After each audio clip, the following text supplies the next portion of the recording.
y con la presentación de la docente,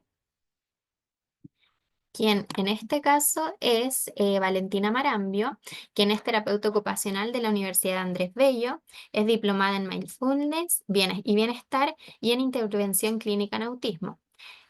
También es certificada en A22 y modelo de intervención TED. Se desempeña como terapeuta ocupacional en el centro Grow Up y además es relatora de múltiples capacitaciones relacionadas con el autismo. Y también les comento que está certificada en integración sensorial en los módulos 1, 2 y 3 en CLASI y con certificación por la USC. Así que sin más que decir, les dejo con Valentina para que puedan comenzar con esta presentación. Perfecto, muchas gracias Constanza por esa introducción, por la presentación. Vamos a comenzar entonces, voy a compartir el PPT para que demos inicio. Bien, me confirman por favor con un dedito arriba si es que se ve bien.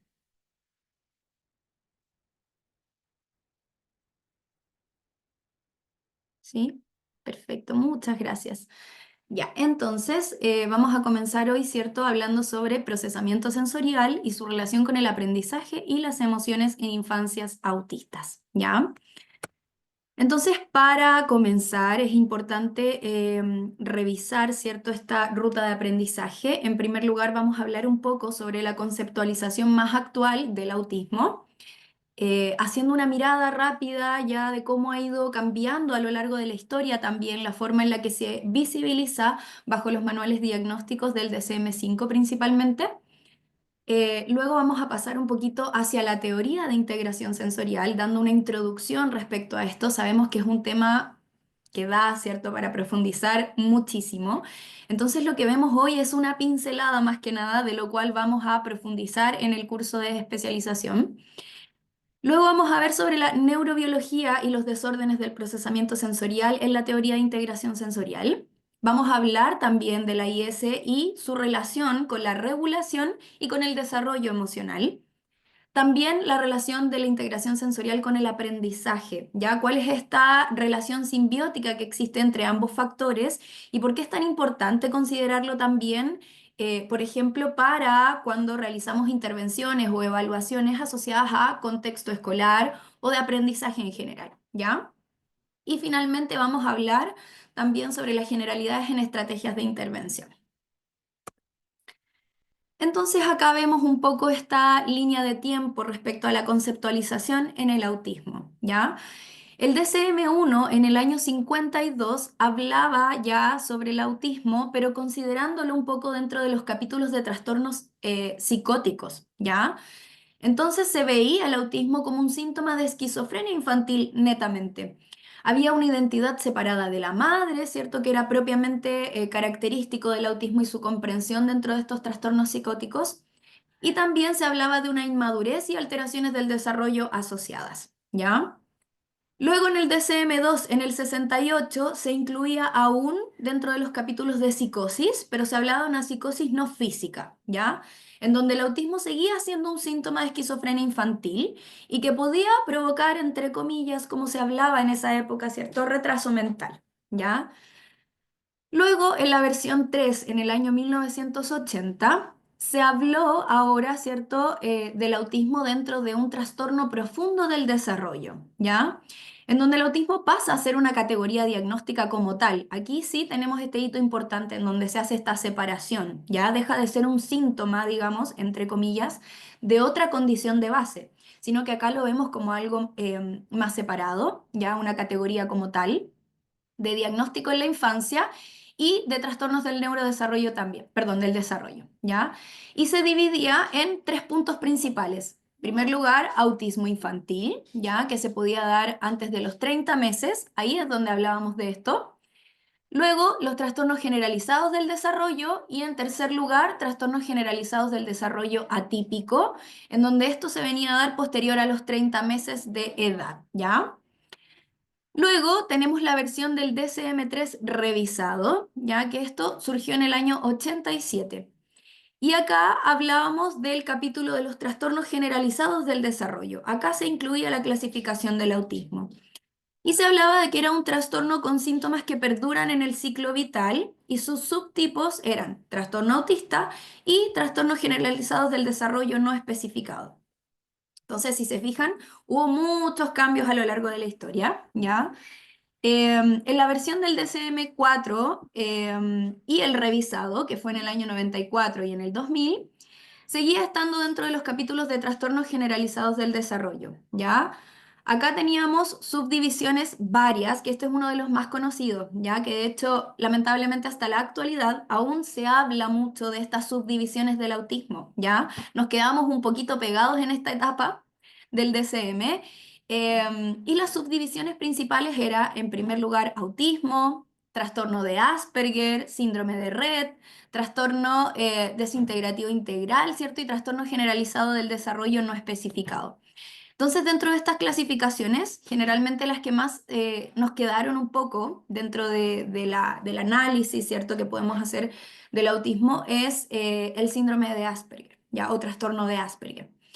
Esa fue una de las conceptualizaciones en autismo que más marcó, ¿cierto? La comprensión de este trastorno del neurodesarrollo, de esta condición como tal, ¿ya?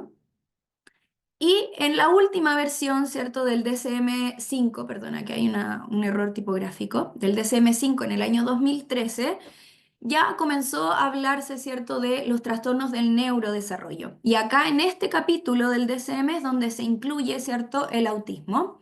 Y se habla de un solo subtipo, ¿cierto?, que es el TEA, bajo la conceptualización de este manual. Y se habla de dos, entre comillas, síntomas, ¿cierto? Nucleares que incorpora dentro de ello la sensibilidad sensorial, ¿ya? Eso sí es un aspecto dentro de lo cual avanzamos bastante, ¿cierto? Nos falta todavía un montón, pero ya tenemos algo súper importante de considerar que tiene que ver con esta, con esta inclusión, ¿cierto? De las dificultades a nivel sensorial que se pueden presentar con una alta coexistencia en el autismo. ¿Ya? Y dentro de esta sensibilidad sensorial, eso sí, se habla de hipo o hipersensibilidad, ¿ya? Entonces vamos a profundizar ahí en el curso de especialización respecto a las diferencias de ello. Muchas veces bajo la teoría de integración sensorial es quizás un tanto reduccionista hablar de netamente hiposensibilidad o hiporreactividad. Entonces es importante quizás profundizar un poquito más allá en ello y idealmente, ¿cierto? En la siguiente versión actualizada del DSM se pueda incorporar con mayor profundidad, ¿cierto? Respecto a este concepto que se incluye de la sensibilidad a nivel sensorial.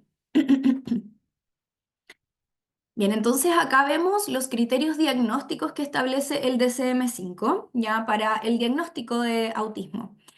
Dentro de ello están los déficits en la comunicación social, de lo cual se deben cumplir estos tres criterios que se mencionan acá, que es dificultades en la reciprocidad emocional, dificultades con la comunicación no verbal, ¿cierto?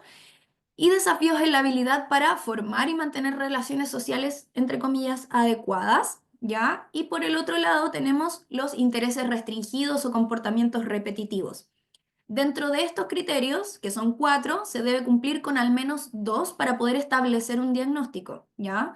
Y dentro de ellos se menciona dificultades o desafíos en el discurso, movimiento o juego estereotipado, inflexibilidad o necesidad de rutinas o rituales, áreas de interés intensas o inusuales, y acá el punto que les mencionaba, ¿cierto? De la hiper o hiposensibilidad sensorial, ¿ya? Ya es un punto que se haya considerado los desafíos en la integración sensorial dentro de los criterios diagnósticos, pero también es un punto que suele generar mucho conflicto en la comprensión del autismo como tal y también en la comprensión de los desórdenes del procesamiento sensorial. Porque lamentablemente, porque se incluya dentro de los criterios diagnósticos, suele generar un poco esta confusión de que es algo inherente al autismo y no necesariamente, ¿ya? O sea, hay personas que pueden presentar desórdenes del procesamiento sensorial sin necesidad de que estén asociados netamente al autismo, ¿ya? Hay un montón de otras condiciones que también presentan una alta coexistencia con los desórdenes del procesamiento sensorial y también otros trastornos del neurodesarrollo que presentan una alta coexistencia, como lo es, por ejemplo, la atención divergente, ¿ya? O déficit atencional.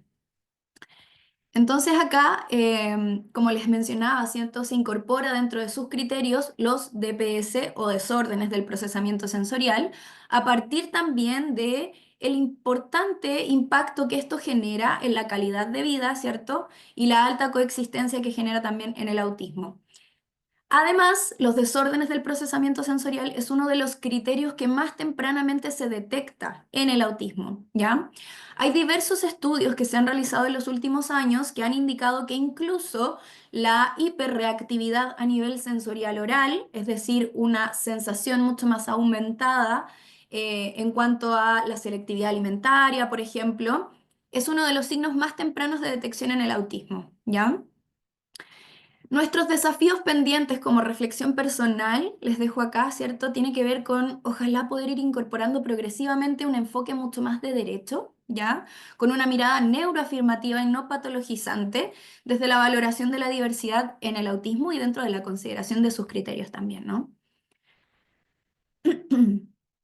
Entonces, acá hablamos un poquito del impacto en la calidad de vida, ¿ya? Si eso fue uno de los factores que llevó también a considerar los desórdenes del procesamiento sensorial dentro de los criterios diagnósticos, hay que visibilizar esto, ¿ya?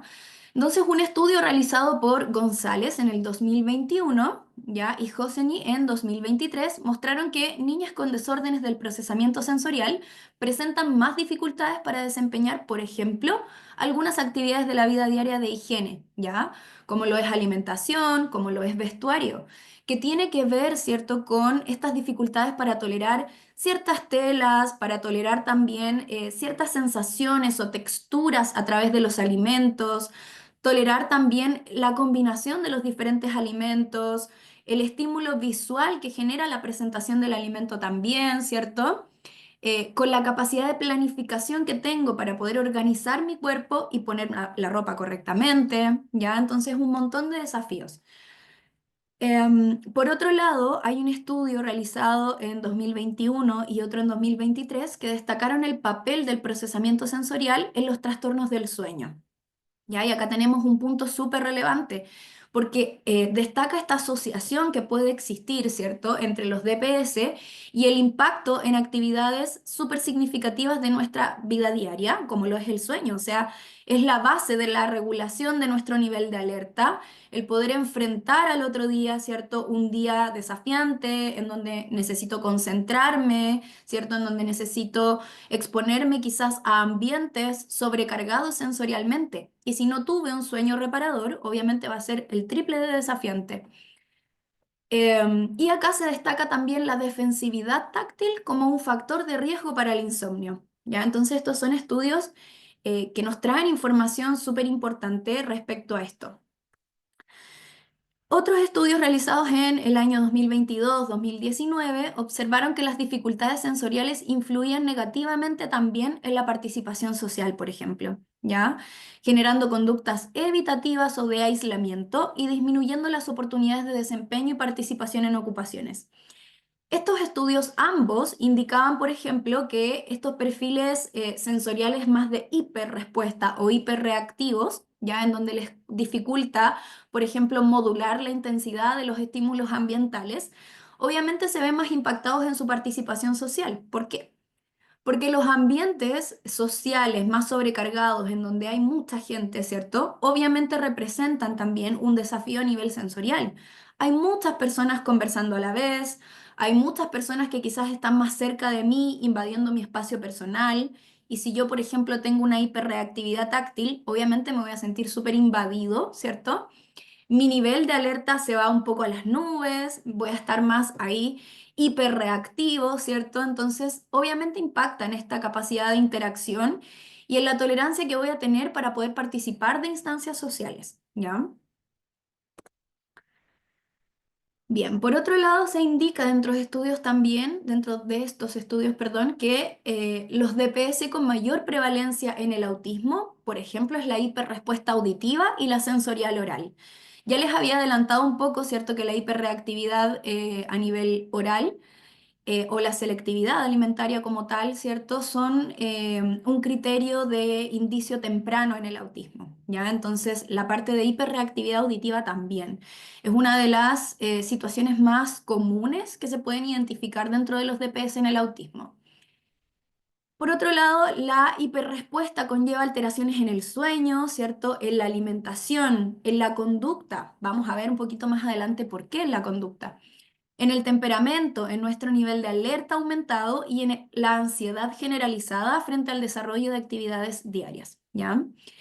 De hecho, sin ir más allá, también hay estudios recientes que han indicado que situaciones de salud mental, como por ejemplo cuadros depresivos o cuadros de ansiedad, muchas veces tienen una fuerte relación con alteraciones del procesamiento sensorial más de hiperrespuesta, ¿ya? Y finalmente, ¿cierto? El impacto funcional del DPS en el autismo relaciona la hiporrespuesta con déficit en atención conjunta y del lenguaje, es decir, niñas o personas dentro del espectro, ¿cierto? Que presentan un bajo registro a nivel sensorial, es decir, necesitan una alta intensidad de estímulos para poder registrarlos y procesarlos correctamente. Generalmente presentan también una respuesta menor, ¿ya? O disminuida ante la atención conjunta o, por ejemplo, el interés social, ¿ya? Y también en el desarrollo del lenguaje. Bien. Pasamos entonces ahora a ver la teoría de integración sensorial, ¿ya? Si buscamos por ahí en internet podemos encontrar muchos conceptos en torno a esto, pero básicamente es este proceso neurológico en que nuestro cerebro, perdón, recibe, procesa, organiza e interpreta la información sensorial que proviene tanto del entorno como de nuestro propio cuerpo, ¿ya? Y esta teoría fue creada o desarrollada por Jean Ayres, que fue una terapeuta ocupacional, ¿cierto? En el año 72 y surgió principalmente como para poder describir, explicar y predecir las relaciones específicas entre estos tres aspectos que vemos acá, ¿ya? Que son el funcionamiento neurológico, el comportamiento sensoriomotor y el aprendizaje académico. Entonces, desde el inicio del desarrollo de esta teoría estuvo muy marcado, ¿cierto? Y muy ligado al aprendizaje académico. Jean Ayres, cuando desarrolló esta teoría, ya estaba visibilizando el impacto, ¿cierto?, de la forma en la que integramos los estímulos en nuestros estilos, capacidad y desarrollo de aprendizaje, ¿ya? Entonces, se habla de que la integración sensorial pasa por cuatro etapas principalmente para poder llegar a integrarse correctamente a nuestro cerebro, ¿ya? Y ahí hablamos de la neurobiología del procesamiento sensorial. Estas cuatro etapas se componen en primer lugar del registro, que es esta etapa en donde nuestros receptores sensoriales, por cada sistema sensorial tenemos ciertos receptores, se encargan de captar el estímulo. En este punto netamente se capta, se registra o se detecta. Nada más que eso, ¿ya? El segundo paso, que es el de la modulación, acá es donde el sistema nervioso comienza a entrar en acción y se encarga de regular la intensidad de los estímulos, utilizando la inhibición y excitación, realizando un filtrado en el fondo de la información que estamos percibiendo y nos evita la sobrecarga, ¿ya? Entonces, esta etapa de la integración como tal es clave, absolutamente clave, y es una de las que más afectadas se ven, es más común que se afecte esta etapa, digamos, dentro de los desórdenes del procesamiento sensorial, ¿ya? Luego tenemos la etapa de discriminación, que es cuando los estímulos se organizan e interpretan en cuanto a sus características propias y el nivel de importancia, ¿ya? Entonces la discriminación va en el fondo como entregándonos las características específicas de lo que estamos sintiendo, ¿ya? Y finalmente tenemos la integración, ¿ya? Que acá es cuando los estímulos provenientes de todos nuestros sentidos, ¿cierto? Se unen para que el cerebro pueda elaborar una respuesta de la forma más adaptativa posible. Ya entonces acá en esta etapa podemos escuchar mucho sobre las respuestas adaptativas de nuestros sistemas sensoriales, que es lo que se espera que cada sistema sensorial realice, ¿cierto? De manera óptima.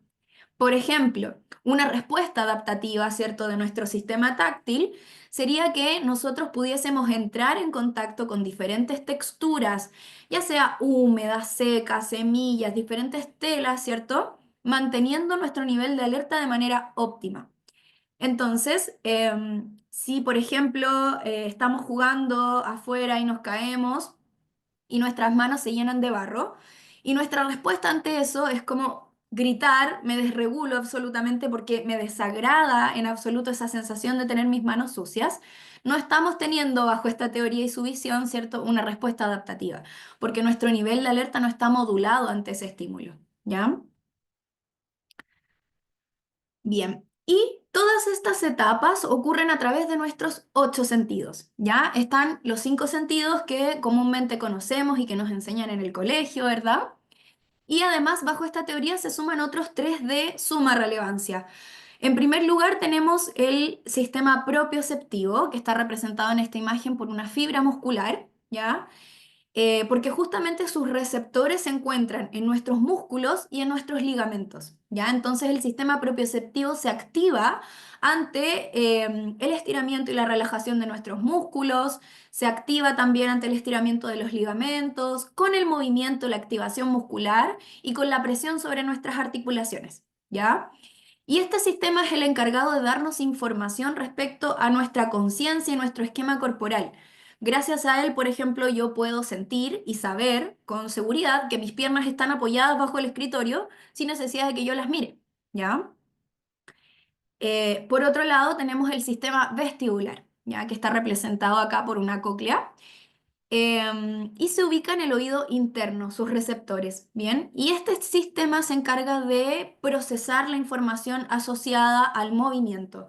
Detecta, por ejemplo, si es que yo estoy moviéndome de mi centro de gravedad, si es que mi cabeza se ha inclinado, ya, si es que estoy subiendo una escalera, si es que voy en un auto y este ha acelerado, ¿ok? Todo lo relacionado al movimiento se procesa en este sistema. Y por el otro lado tenemos el sistema interoceptivo. ¿Ya? En el último tiempo también hay investigaciones que han profundizado respecto a este sistema del cual todavía nos falta un mundo por conocer, ¿ya? Es relativamente nuevo, digámoslo así, el conocimiento o la teoría respecto a este sistema. De hecho, hay una colega, Valeria Isaac, que está haciendo una investigación reciente sobre este sistema sensorial y su relación con el vínculo de apego en etapas tempranas del desarrollo, ¿ya? Así que súper, súper importante por ahí si quieren seguir su investigación, para que la sigan en redes sociales. Y este sistema, ¿cierto? Es el que se encarga de darnos información respecto a nuestro cuerpo interno, ¿ya? De poder registrar, por ejemplo, cuando tengo sed, cuando tengo hambre, si es que estoy saciado o saciada, si necesito ir al baño, ¿ya? Si mis niveles de cansancio han llegado a su límite y por ende necesito darme un respiro. ¿Ok? Y se ha identificado también que dentro del autismo, este sistema en especial se ve súper alterado, ¿ya? Entonces hay dificultades, por ejemplo, con la regulación de la temperatura corporal, de poder identificar y mantener ese equilibrio homeostático interno, de poder, por ejemplo, yo sacarme la chaqueta, sacarme el abrigo si es que hay 25 o 30 grados de calor afuera, ¿ya? Entonces es importante también tener en consideración el funcionamiento, el objetivo, ¿cierto?, de cada uno de nuestros sistemas y cómo estos en su conjunto pueden ir integrando las sensaciones. Bien. ¿Y de qué hablamos cuando hablamos de desórdenes del procesamiento sensorial, ¿cierto? Acá se habla de que es que nuestro sistema nervioso central no está procesando, organizando e integrando la información sensorial de manera adecuada. Y Jean Ayres hacía una analogía respecto a esto y ella decía que era similar como a un embotellamiento, a un atasco o a un taco, como le decimos acá en Chile, ¿cierto? De la circulación. Algo pasaba en el camino, ¿cierto? Desde los receptores sensoriales por todo nuestro sistema nervioso hasta integrarse en la corteza cerebral. En alguna parte del camino se quedaba atascada esta información y no llegaba a integrarse correctamente. Entonces percibimos un poco a medias, ¿ya? Y esto obviamente genera muchas dificultades con nuestro desarrollo emocional. Muchas veces esto tiene la base con la dificultad de poder distinguir en mi cuerpo qué es lo que pasa cuando atravieso ciertas emociones. ¿ya? Entonces ahí entra mucho la parte propioceptiva e interoceptiva en su conjunto, de poder distinguir, por ejemplo, si es que cuando estoy enojado se acelera mi pecho, mi corazón, ¿cierto? Cambia mi pulso, me enrojezco, ¿cierto? Y siento en mi guatita como que se aprieta. Todas esas características que uno puede identificar asociadas a diferentes emociones están dadas también por nuestra capacidad sensorial, ¿ya? Entonces, si esto de base se ve afectado, va a afectar también nuestra capacidad de identificar, de expresar y de atravesar diferentes emociones, ¿ya? A nivel de aprendizaje también tiene mucho que ver con mi capacidad de autorregulación. Se habla de que nuestros sistemas sensoriales son la base, ¿ya? Entonces, si no estamos integrando correctamente nuestras sensaciones, difícilmente podemos ir desarrollando las habilidades posteriores, ¿cierto? Con mayor capacidad para poder regularme, atender, permanecer en una actividad, ¿ya? Y acá se habla de que existen dos grandes desórdenes del procesamiento sensorial. Por un lado tenemos los desórdenes de la modulación y por el otro los desórdenes de la discriminación. En el caso de la modulación hay un mayor impacto a nivel emocional, de nuestro nivel de alerta y de la regulación del nivel de actividad también, ¿ya? Y en los desórdenes de la discriminación vemos un impacto más significativo a nivel de planificación o praxis, ¿ya? Y en la organización en general. Entonces acá podemos ver mucho asociadas desafíos muy motores, ¿ya? Por esta base de dificultades en la praxis, de poder idear, planificar y ejecutar cualquier acto motor.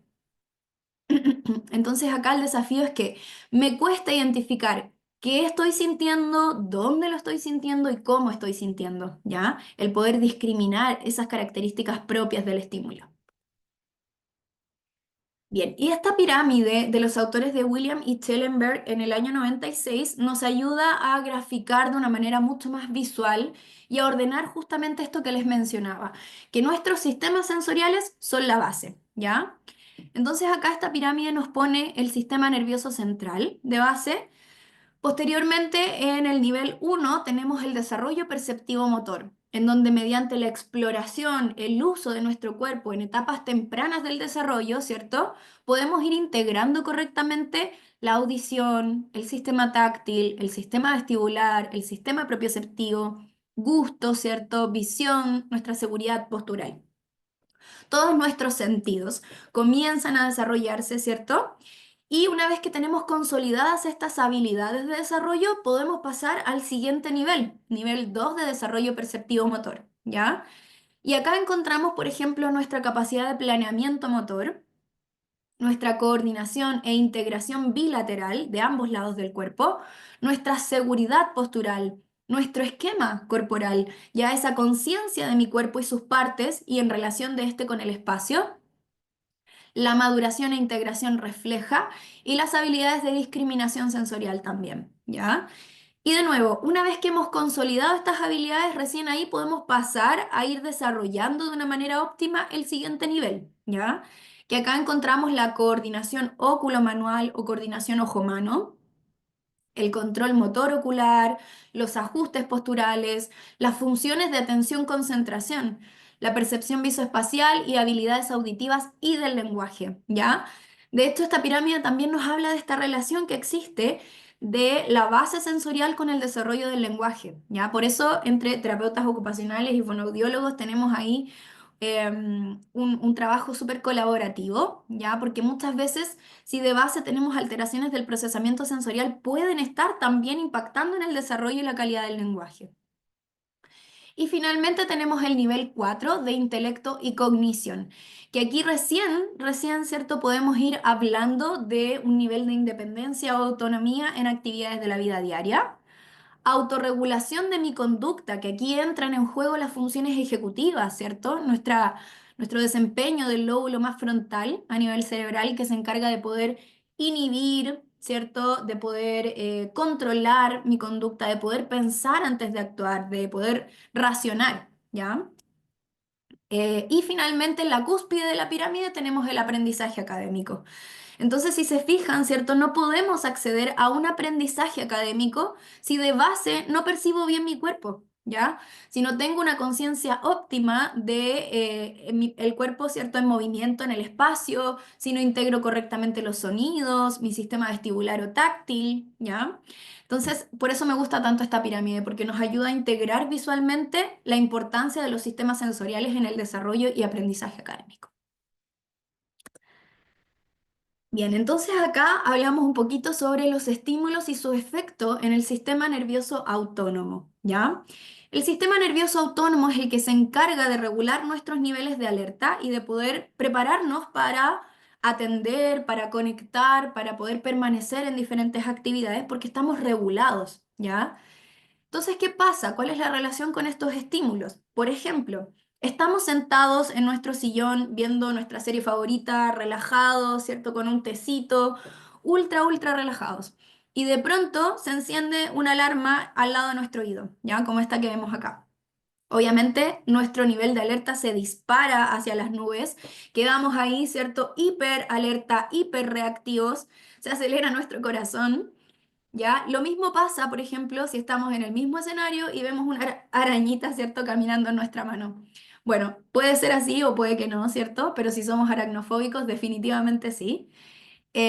O si vamos caminando tranquilamente por un parque y se aparece este perro rabioso que vemos acá, ¿ya? De nuevo, nuestro nivel de alerta se dispara, secretamos cortisol, ¿cierto? Y es difícil retornar a la calma, no es algo que sea tan digamos, como rápido de poder lograr, ¿ya?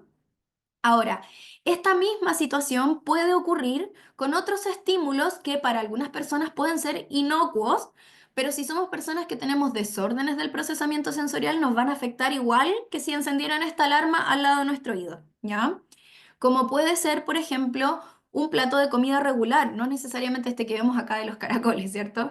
Pero un plato de comida regular puede encender también nuestros niveles de alerta, elevarlos absolutamente, nos pone a secretar cortisol constantemente. Y asimismo, por ejemplo, con una tela que no logramos tolerar porque somos hiperreactivos táctiles. Asimismo, con la conversación de una compañerita que está al lado, ¿cierto? Y que está interfiriendo con mi capacidad de atención-concentración. Asimismo, ¿cierto? Con subir una escalera porque soy hiperreactivo vestibular, ¿ya? Y así sucesivamente. Eso quiero que visibilicemos como estímulos que pueden ser inocuos para algunos, para otras personas pueden llegar a ser incluso dolorosos, ¿ya? Y acá tenemos este esquema que nos ayuda también a comprender un poco más la función de este sistema nervioso autónomo. Y se habla de dos sistemas que componen el sistema nervioso autónomo. En ello encontramos el sistema nervioso simpático, que es el que se encarga de movilizar las reservas bajo estrés. Es decir, este sistema nos aumenta el nivel de alerta, nos pone en alerta, ¿cierto?, cuando presientes o identifica en el ambiente, ¿cierto?, que estamos bajo peligro. Entonces, algunos estímulos, como los que acabamos de mencionar, que pueden ser muy simples y cotidianos, como cortarnos las uñas, cortarnos el cabello, lavarnos la cara, ¿ya? Para personas que tienen desórdenes del procesamiento sensorial, activan este sistema nervioso simpático, activando nuestra reacción de lucha y huida, bloqueando el razonamiento o el pensamiento lógico y aumentando nuestros niveles de alerta, ¿ya? Entonces, obviamente, si tenemos esta consideración de que cuando el sistema nervioso simpático está activo, bloquea el razonamiento lógico, obviamente vamos a tener dificultades, entre comillas, conductuales, ¿ya? Y vamos a tener muchos más desafíos con la autorregulación a nivel emocional, porque estoy constantemente con este sistema nervioso simpático activo, ¿ya?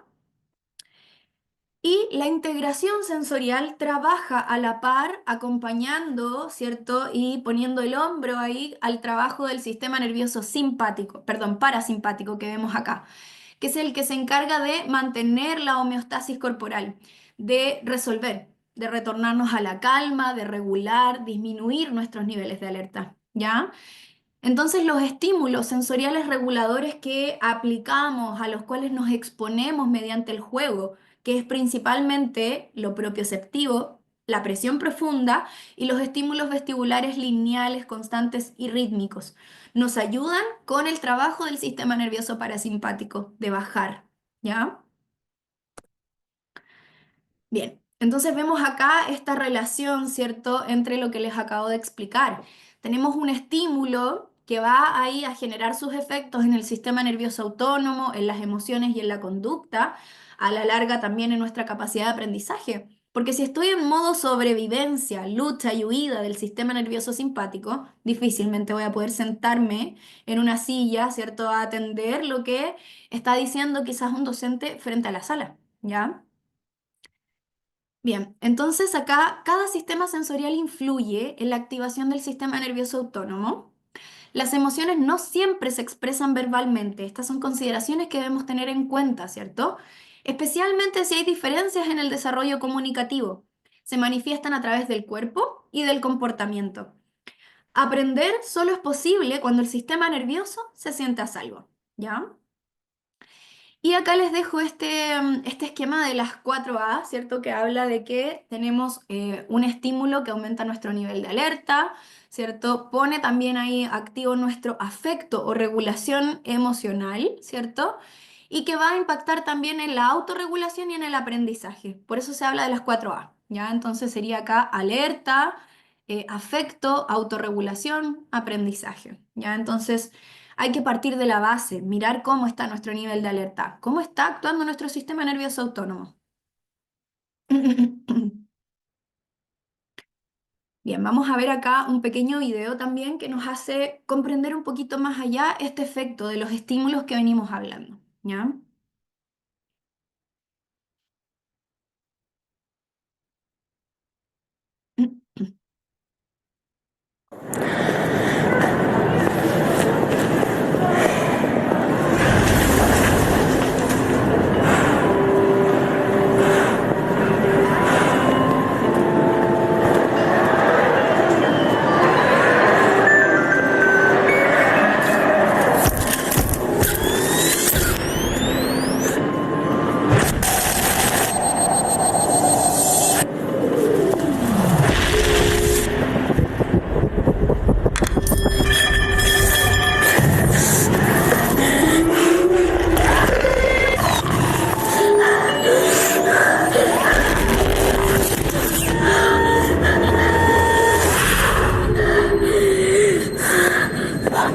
Two, three, four, five, six, seven, eight, nine. Take my hand.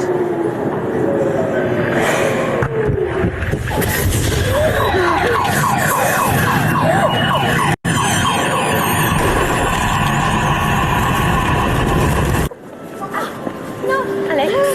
No, it's fine, isn't it? I'm not naughty.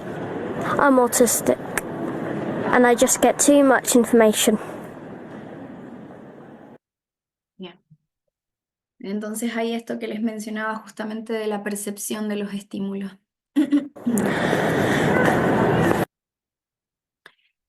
Entonces, les dejo ahí esta frase, ¿cierto? No es que no quiera aprender, es que mi cuerpo no está disponible para hacerlo en este momento, ¿ya? Como les mencionaba, cuando nuestro sistema nervioso simpático está activo, está generando constantemente altos niveles de cortisol.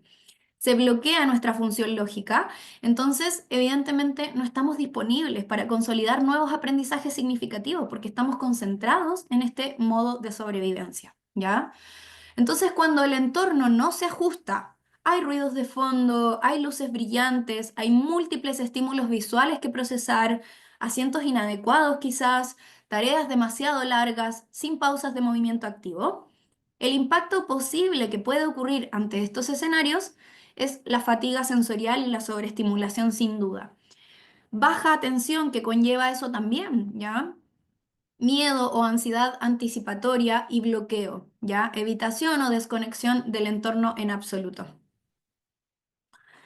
Aprender solo es posible cuando el sistema nervioso se siente a salvo, ¿ya? Entonces acá hablamos de la accesibilidad sensorial. Eso es a lo que queremos apuntar y a lo que afortunadamente en el último tiempo se ha ido ampliando mucho más el conocimiento en torno a este tema, ¿ya?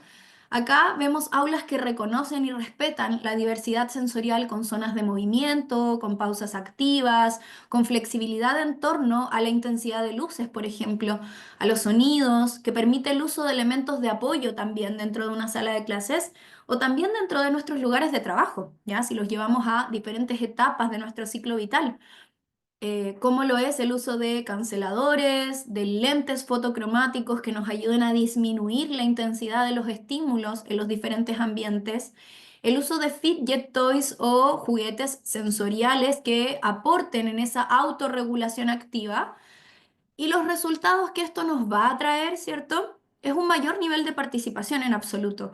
Autorregulación no solo de alumnos neurodivergentes, sino que también de toda la amplia variabilidad de alumnos que también pueden presentar quizás desafíos en la atención-concentración, ¿ya? Periodos de atención y de permanencia más prolongados, conexión con el entorno y una mayor capacidad de aprendizaje significativo, porque mi sistema nervioso ha vuelto a retornar a la calma. Bien, entonces acá les dejo esto. No podemos llegar a este escenario de este pequeñín trabajando autónomamente, ¿cierto? Sentado, atento, si es que antes, de manera previa, no hemos explorado todo este mundo, ¿ya? De la integración de todos nuestros sistemas sensoriales. Entonces, ¿cuáles son los principios de una intervención una vez que logramos identificar desafíos en la integración sensorial, ¿cierto? Que comprendemos toda esta relación de la integración sensorial con la conducta, con el nivel de aprendizaje. Principalmente el foco dentro de una intervención bajo esta teoría tiene que ver con el juego, ¿ya? En las infancias es siempre el juego, porque es la ocupación más relevante y significativa en esta etapa de vida. Y además el juego conecta con nuestra motivación, ¿ya? Intrínseca, que nos mueve a querer exponernos a diferentes estímulos que probablemente pueden ser muy desafiantes, pero si estoy motivado, si estoy conectado en una interacción lúdica, ¿cierto? Puedo resignificar esa exposición al estímulo. Por ejemplo, un ejemplo muy básico, ¿cierto? Si tenemos quizás niños que presentan una hiperreactividad táctil o defensividad táctil, que no logran, por ejemplo, ir de vacaciones con la familia, no pueden estar en una playa porque no toleran el contacto con la arena. Sin embargo, mediante el juego, en una intervención bajo este enfoque, podemos agarrarnos, ¿cierto?, de sus intereses más profundos y significativos. Si a ese niño le encanta, por ejemplo, Peppa Pig, vamos a hacer un juego, ¿cierto?, en donde nos expongamos a diferentes experiencias sensoriales y vas a buscar tu personaje favorito en una cajita de arena, en donde te expongas progresivamente a ese estímulo desafiante, ¿cierto?, pero de una manera significativa, ¿ya? Entonces siempre debemos considerar aplicar desafíos justos en esta exposición a los diferentes estímulos, ¿ya? Que sea algo progresivo, que sea algo desafiante en la manera justa, ¿ya? Sin pasarnos a ninguno de los dos extremos, ni muy sencillo ni muy complejo de llevar a cabo. También ofrecer en el entorno diferentes experiencias y oportunidades de exploración y de desarrollo, ¿ya? No solo en la clínica, no solo en la parte de la intervención de la terapia ocupacional con este enfoque de integración sensorial, sino que llevar también la exploración de nuestros diferentes sentidos al hogar, ¿ya? Al colegio, a la interacción con pares, ¿ya? Eso es súper importante. Y el ambiente, generalmente la intervención tiene que estar nutrido, ¿cierto?, por un terapeuta vigilante. Es decir, nosotros nos volvemos también desde el enfoque clínico compañeros de juego, ¿cierto?, que nos vamos sumando también a esta exploración, ¿ya? Y que favorecemos mediante el ambiente el desarrollo óptimo de las respuestas adaptativas, ¿ya?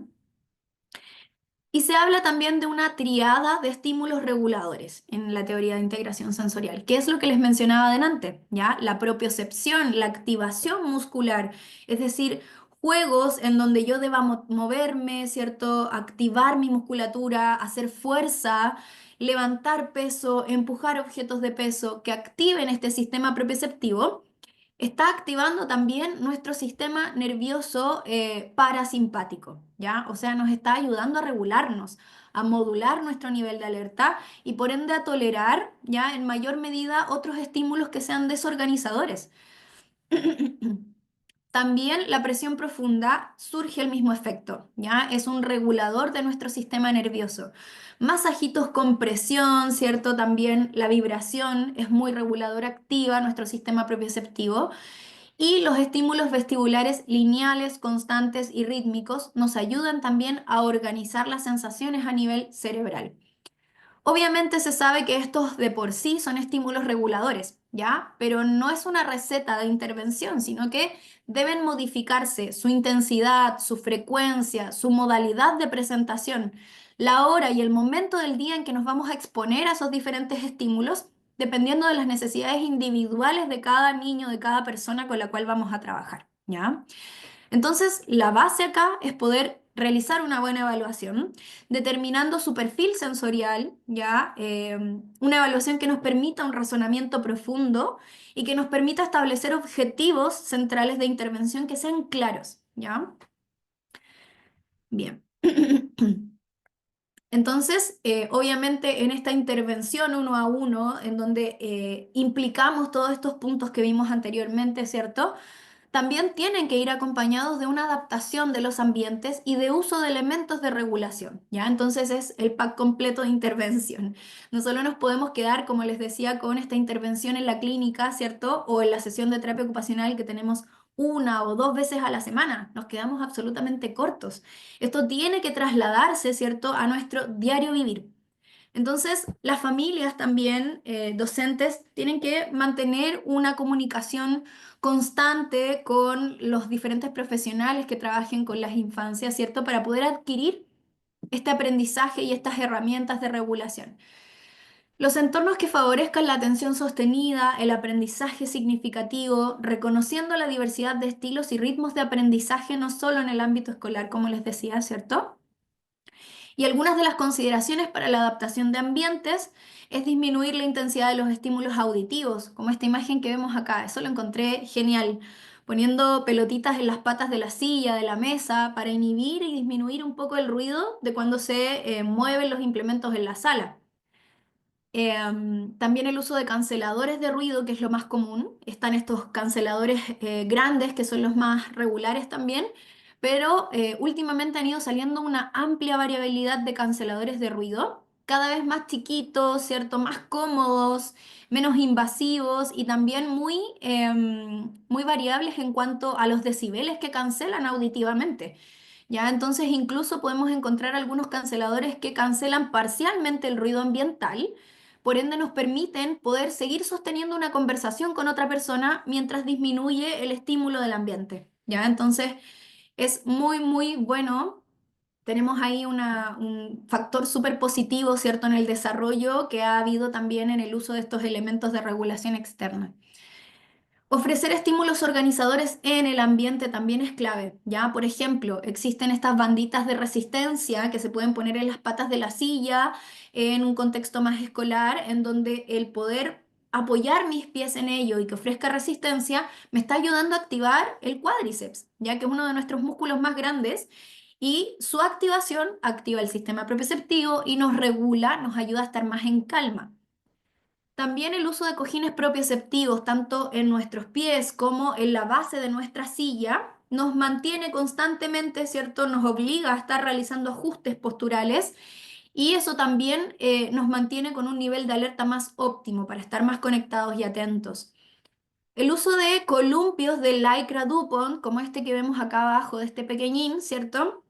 La lycra tiene este efecto de presión profunda también, ¿ya? Entonces, generalmente con este tipo de columpios encontramos esta tríada de organización sensorial, el estímulo vestibular, lo propioceptivo, porque constantemente tengo que estar adecuando mi postura dentro del columpio, ¿cierto? Y también la presión profunda que me ofrece la tela. Lo mismo con estos body socks que vemos acá, que es como este traje de Lycra Dupont que ofrece resistencia y activación muscular constante. El uso de fidget como estos que vemos acá. Mantitas de peso que también ofrecen una presión profunda constante. Obviamente para indicar las mantas de peso hay que tener muy en consideración cuál es el perfil sensorial de la persona, ¿cierto? Y también el peso que requiere esa persona. No es para todos igual. ¿Ya? Y la adaptación de las luces también en los diferentes ambientes. Y acá les dejé un ejemplo del Hockey Plaza en un centro comercial en Lima, que encontré una iniciativa muy genial, digna de seguir e imitar, ojalá, en todos los países, que es un lugar, ¿cierto?, de regulación sensorial, ¿ya? Entonces, dentro del mall, del centro comercial, pueden encontrar esta salita en diferentes lugares, ya que es una esquinita que disminuye el ruido ambiental, la intensidad de las luces y pueden encontrar, por ejemplo, estos sillones tipo puff o perita, ¿ya? Entonces tú te sientas en ellos y quedas como en una posición fetal, presión profunda, casi que como que te traga un poco, ¿ya? Entonces regula mucho. Cosas muy sencillas como pueden hacer una diferencia súper significativa.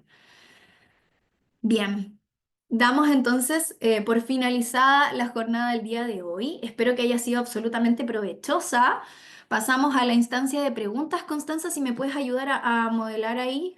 Sí, así como lo acaba de hacer Mario y Camila, les invito a que puedan levantar las manos. Bueno, yo creo que en realidad van a ser unas 2 o 3 preguntitas las que alcancemos a responder en honor al tiempo.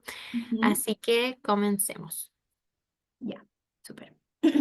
Vamos con Con Mario. Mario. Sí. Súper. Hola, buenas Hola, noches. buenas. Quería consultar respecto a preescolares. Ya, Muy en específico, por ejemplo, tengo un párvulo que yo he aplicado la triada ya. respecto a la propiocepción, presión profunda, Perfecto. vestibular lineal, Ujú. pero aún así al parecer no resulta. Ya, Está derivado a terapia, ok. pero ahí dependemos mucho de la familia y de la activación de redes. Ujú, Sin embargo, ujú. estamos como todavía buscando estrategias para mantener algo de regulación dentro del aula. Hablo de un medio mayor. Ya, ok. En ese sentido, mi pregunta es respecto a la atención plena, Ujú, eh, ujú. que por esa línea todavía no lo he abordado muy bien. Ya. Eh, ¿Cuál sería la mejor forma como de integrar los sentidos en este Ujú, párvulo? Que es un poco más desafiante. ujú. A ver, bueno, si es que entiendo bien tu pregunta, Mario, ahí aclárame, por favor. Tu pregunta va orientada al cómo poder incorporar estímulos reguladores dentro del contexto sala para aportar en la atención sostenida de los alumnos. Exacto, sí, Ya, sí, sí. perfecto. Súper. Mira, yo creo que es importante ahí visibilizar justamente la pesquisa temprana, ¿ya? De identificar, por ejemplo, primero cuáles son los alumnos que presentan mayores desafíos en la autorregulación, considerando también que son chiquitos todavía, ¿cierto? No vamos a esperar que hayan tiempos de permanencia o de atención sostenida muy prolongados. Pero sí, cuando se ven demasiado interferidos por su nivel de actividad, es decir, los vemos deambulando constantemente, ¿cierto? Les cuesta mucho seguir una instrucción sencilla o cortista. Obviamente, el primer paso es poder derivar a una evaluación oportuna en donde nos ayuden a determinar su perfil sensorial específico, ¿ya? Porque como decía, está esta triada de estímulos organizadores, pero no se aplican de igual manera para todos, ¿ya? Entonces, por ejemplo, si son niños más hiperreactivos, probablemente lo vestibular lo quitemos un poquito, sobre todo al inicio, ¿ya? Hay que ir viendo cómo es la reacción al estímulo, porque quizás estamos todavía aumentando más su nivel de alerta, ¿ya? Por eso hay que tener ahí especial ojo con su perfil sensorial específico y por eso es tan importante una evaluación. Ahora, una vez que tengamos claridad sobre ello, ahí sí es importante, ¿cierto?, poder ir incorporando ciertas estrategias de regulación en sala, pero también no sé si el desafío tiene que ver con su nivel de actividad muy elevado, con que sean muy inquietos, o también con temas más conductuales, quizás como que muerden de pronto, empujan, ¿ya? Entonces ahí también la intervención es distinta y las consideraciones son distintas en cada caso, ¿ya? Espero ahí haber contestado tu pregunta. Vamos entonces con la siguiente, Constanza, por favor. Hay varios manitos levantados. Hola, Camila. buenas Hola, noches. Camila. Buenas noches. Bueno, aquí soy educadora de párvulo y mamá de 2 niños con autismo y pareja autista. Ok. Sí, así que mi pregunta es la siguiente. Mi hijo menor tiene autismo severo. ¿Ya? Jamás ha hablado una palabra, nunca. Ujú, Bueno, ujú. cuando niño dijo un par de palabras y a los 2 años dejó de hablar, perdió varias habilidades que tenía. Y él es un niño muy inquieto, muy, muy, muy inquieto. Yo he hecho bastantes cursos, he ocupado todas mis herramientas, pero siento que no hay avance. Es un Ya, niño que le gusta marearse, botarse al suelo, corre todo el día, cuesta mucho mantenerlo sentado. ok, Y desde el año pasado comenzó a ponerse un poquito agresivo. ya, Pero yo pienso que ese tema de la agresividad es por un problema que al estómago que estamos en buscando un diagnóstico de un supuesto reflujo.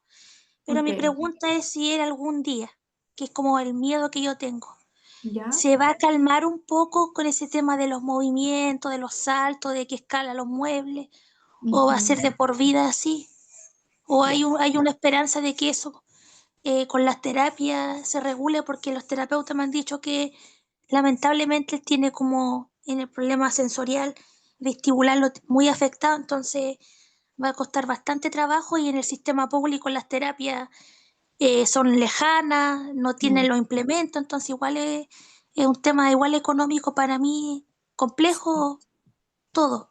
Entiendo, entiendo Camila, absolutamente. Bueno, conozco varios casos muy similares a lo que me cuentas, ¿ya? Pero yo creo que la esperanza no debes perderla porque hay que comprender también que de lo que estamos hablando tiene una base de desarrollo neurológico y en nuestro cerebro existe la neuroplasticidad, ¿ya? Que es esa capacidad de adaptabilidad de nuestro cerebro, de cambio. Entonces, acá hablamos también de ese cambio y aportamos, nos agarramos un poco de la neuroplasticidad en la intervención de integración sensorial. ¿Ya? Entonces, yo creo que es un poco erróneo esto que te mencionan de que por muy afectado, entre comillas, que estén sus sistemas sensoriales, siempre podemos aportar y avanzar hacia la regulación óptima de su nivel de alerta, ¿ya? Lo que Bien, sí, cuando tenemos casos que son de alta intensidad en la búsqueda de estímulos, ¿ya? sí, Necesitan terapias más continuas, justamente. Entonces entiendo también tu punto, ¿cierto?, de este desafío de un acceso más económico a las terapias que sabemos que son costosas, ¿ya? Sobre todo si se requiere, claro, yo creo que él sería, por ejemplo, un candidato para 2 sesiones semanales, por ejemplo, ¿ya? sí, Pero sí, ojalá tú puedas, por ejemplo, no sé, buscar formaciones que te especialicen un poco para que tú puedas ser mamá coterapeuta mientras puedas acceder a terapia, ¿cierto? Y poder, no sé, buscar el apoyo de algún profesional que te ayude con una dieta sensorial, por ejemplo, ¿cierto? Para poder ya, establecer día a día dentro de su rutina, varias veces al día, un input sensorial regulador que le ayude a él a modularse, ¿ya? ya, Camila, te dejo invitada a que me puedas hablar por mis redes sociales. Búscame en Instagram, me llamo Teo Sensible, ya. y yo ofrezco orientaciones a familias de manera gratuita. Si quieres, podemos ahí hacer una evaluación a tu hijo y te puedo entregar herramientas para que lo puedas ayudar desde casa.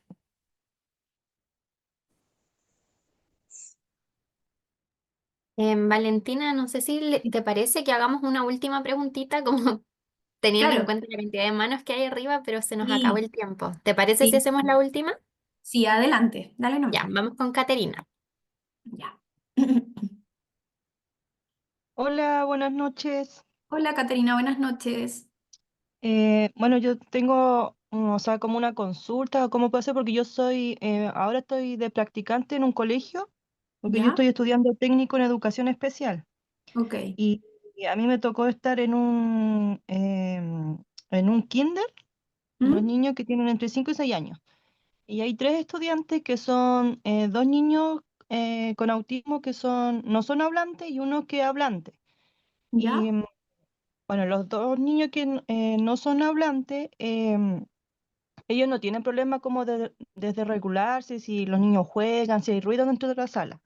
Pero el otro ¿Ya? estudiante, eh, él en la mañana, la primera hora, él está tranquilo en el asiento, todo, pero en un momento como que ya después no quiere nada con la clase. Entonces yo me gustaría como buscar como una estrategia o ayudar en esa parte a él para que pueda estar atento en la clase, Ujú, porque no sé si a él le molestará el ruido, las luces, o no mm, le gustará la materia que están pasando, o porque, por ejemplo, el otro día tuvimos matemática, le estuvimos enseñando el conteo del 1 al 20 y él participó súper bien, mm, pero en un momento como que ya después ya no quiere nada más. ujú, ujú, claro. Entonces, ¿cómo puedo yo ayudar en esa parte a él para que pueda estar como en un ambiente tranquilo dentro de la sala? Bien, Caterina. Mira, yo creo que hay varias cosas ahí a considerar, ¿ya? Yo creo que, de nuevo, lo primero es tener claridad sobre su procesamiento sensorial, ¿ya? Bueno, en este curso que vamos a ver, vamos a profundizar sobre las herramientas de evaluación y cómo también todos los profesionales, no solo terapeutas ocupacionales, podrían utilizar algunas herramientas de pesquisa que les dejen mayor claridad sobre qué sistemas sensoriales se ven mayormente comprometidos. ¿Ya? Entonces, una vez que tengas mayor claridad sobre eso, ahí podemos hacer adecuaciones específicas para ese niño y sus necesidades, ¿ya? Pero yo creo que algunas generalidades que debes considerar tienen que ver mucho con la anticipación, por ejemplo. Si tú dices que es un niño que logra desarrollar de manera súper óptima las primeras actividades, por ejemplo, pero ya llega un punto en donde se satura un poco y es como ya hasta aquí llegó mi límite. En ese caso es importante, por ejemplo, utilizar apoyos visuales concretos que le ayuden a medir el progreso del tiempo, ¿ya? O la presentación de las actividades que también sea de una manera clara, para que a él le permita autorregularse y saber en qué momento inicio, que tenga claridad de cuánto dura el desarrollo de la actividad y en qué momento termina. Además, tener consideración también de aplicar pequeños bloques de pausas activas, en donde le permitamos también una regulación mediante la activación de su sistema propioceptivo, que puede ser realizar algunas posturas de animales, ya utilizar adaptaciones como bandas elásticas, push-ups sobre la pared, push-ups en la silla, ya activación muscular en general, pequeños breaks que con esa activación propioceptiva le ayude también a estar más regulado, ¿ya? Yo creo que esas son las Ya. consideraciones que debes tener en cuenta. Y lo otro que quería preguntar, igual porque él, bueno, la primera vez que vi que se desreguló fue cuando él estaba en la fila para ¿Ya? salir a recibir a su papá, Ok, cuando teníamos que entregar a los niños con sus apoderados.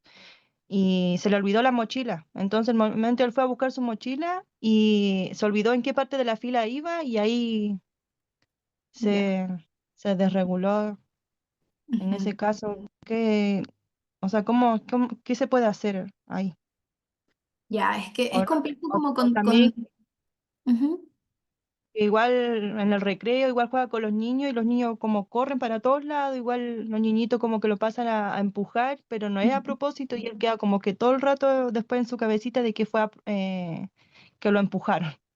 Ya, ok. Y eso le Mira, quizás molesta. no tenga tanto que ver como con con que él percibe como si fuese algo intencional, sino que también pudiésemos mirar un poquito más allá y probablemente esté asociado también como a un poco esta necesidad de estructura, de control de lo que sucede en el ambiente, que es muy propio de perfiles hiperreactivos sensoriales. Y quizás también sea un niño un poquito más defensivo táctil, ¿ya? Entonces, por eso no tolero tanto el contacto o la cercanía física o quizás el que me empujaron para mí está siendo percibido como algo súper intenso, ¿ya? Porque tengo una alteración en la modulación de los sentidos y de las sensaciones. Entonces quizás él lo está vivenciando desde su experiencia personal como un empujón realmente fuerte, ¿ya? Entonces es importante considerar ahí, ¿cierto? De nuevo, cuál es su perfil sensorial, cuáles sistemas se ven mayormente implicados y desde ahí se nos aclara un montón el panorama, ¿ya? Así que como sugerencia, si pudiesen hacer una derivación, por último, solo a la evaluación, para que ustedes tengan mayor claridad sobre eso, sería ideal. Ya. Muchas gracias por la aclaración. Ok, gracias a ti, Caterina.